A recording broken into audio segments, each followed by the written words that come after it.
So hey guys, welcome back to my channel. Today I'm going to discuss line by line explanation of Sonnet 1 from Astrophel and Stella by Sir Philip Sidney.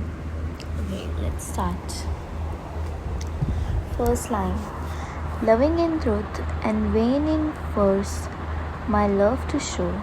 It means I truly love her and I want to express that love through poetry.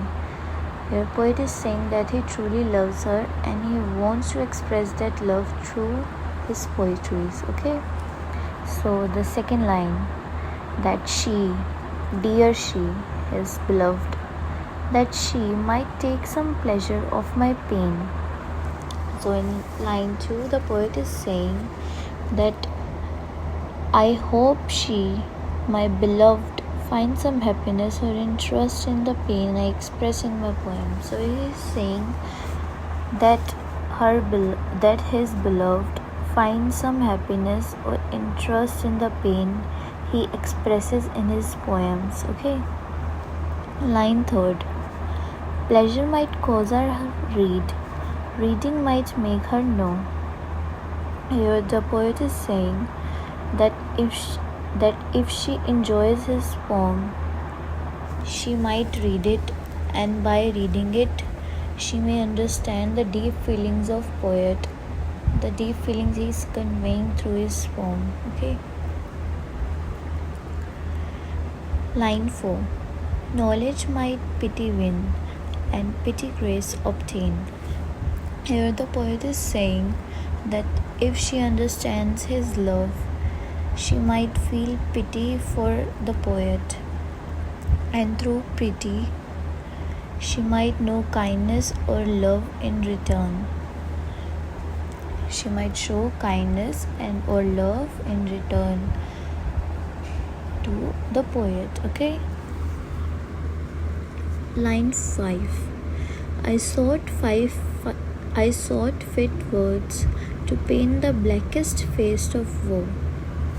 In line 5, the poet is saying that he tries the perfect words to describe how deeply sad and heartbroken he feels while conveying his poem. Okay, let's move to the 6th line. Studying inventions fine, her wits to entertain. Here the poet is saying that he tried to create clever and original ideas to impress and amuse her. Okay, let's move to the line 7th. Of turning others leaves to see if thence would flow. In line 7th, the poet is saying he often read books and poems by other writers, hoping to get some inspiration from them. Basically, he reads the poems and books of the other writers. He hopes that he gets some inspiration from them, like that he can describe the love for his beloved through inspiration. Okay, line 8. Some fresh and fruitful showers upon my sunburnt brain. And line 8, the poet is saying that he wanted their ideas to refresh the tired and overworked mind, his overworked mind. Okay, basically he is trying to say that he wanted the ideas of the writers to refresh his tired and overworked mind, basically like raining refreshing a dry field. Okay, that's the same way he's saying that he wanna refresh his overworked mind. Okay, let's move to the line 9th. But words came halting forth, wanting inventions stay. Here in line 9th, the poet is trying to say the words he wrote were weak and clumsy because he lacked true inspiration. Okay. In line 10th, invention nature's child, fled step, dame studies blows. Okay, so in line 10th, the poet is saying that creativity, yani invention, which comes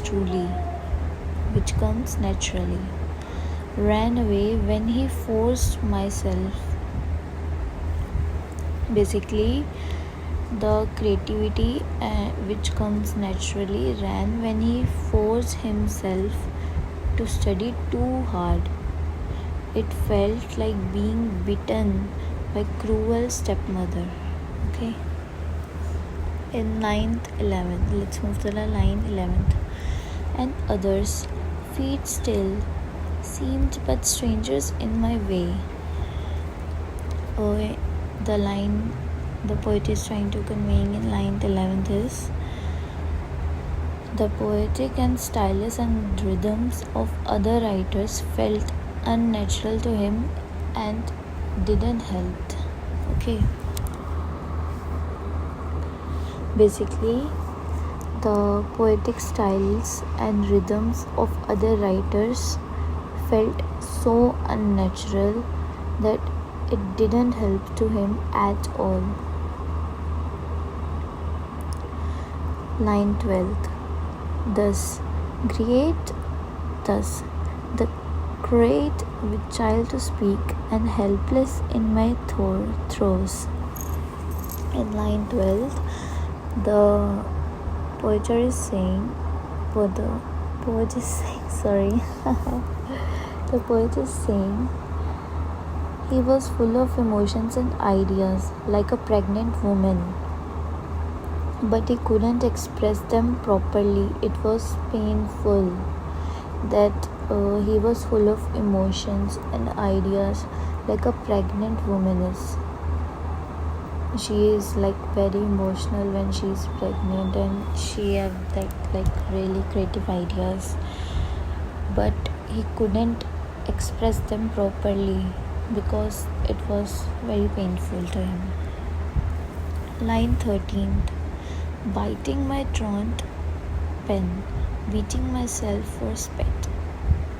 In line 13, he is saying that he got frustrated, chewed his pen and scolded himself in anger.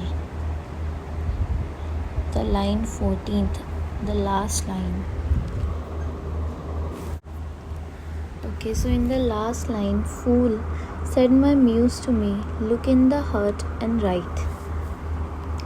Then the muse, his inner creative voice, told him, you fool, stop overthinking.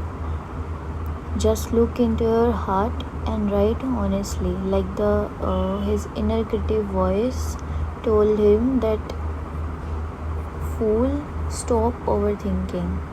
Just look in the heart and write honestly. Like write by heart. Don't follow others. Okay. So the simple summary of this poem is Sidney is trying to express the woman he loves by writing poetry. He hopes she'll read it, understand his love, feel pity, and loves him, but he struggles to write well. He reads other poets, but nothing works. He becomes frustrated. Then his muse, yani inspiration, tells him, stop trying so hard and just write from a heart. Okay? So this was the summary of this poem and line to line explanation. If you need further help, then comment down below. Love you guys. Bye.